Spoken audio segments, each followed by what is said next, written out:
Prodhimi i brendshëm bruto për frym në Shqipëri ka arritur në $18.900 vitin e kaluar, duke shënuar një rritje të ndjeshme dhe një zgjerim ekonomik pas periudhës së pandemisë. Kjo vlerë rezulton më lart kryesisht për shkak të përditësimeve të bëra me censin e vitit 2023. Megjithatë, krahasuar me vendet e tjera të Ballkanit, Shqipëria mbetet ende në fund të renditjes rajonale, duke kaluar vetëm Kosovën me $16.400 për frym, me një diferencë të moderuar prej $2.500.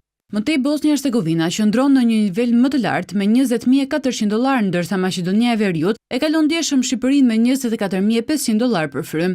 Më lart në spektrin ekonomik rajonal renditen Serbia me $26.900 dhe Malizi, që ruan pozicionin më të lartë ndër vendet jo anëtare të BE-s me $27.900 për frym. Ndërkohë, vendet e rajonit që janë pjesë e Bashkimit Evropian paraqesin një shkallë dukshëm më të lartë zhvillimi. Greqia arrin në $37.700, Rumania në $40.600 dhe Kroacia në $42.630. Në krye qëndron Italia me një GDP për frym $53.100, gati 3 herë më lart se ajo e Shqipërisë. Këto shifra tregojnë qartë se Shqipëria ka bërë përparime të ndjeshme gjatë dekadave të fundit, por hendeku ekonomik në vendet e BE-s mbetet i thellë.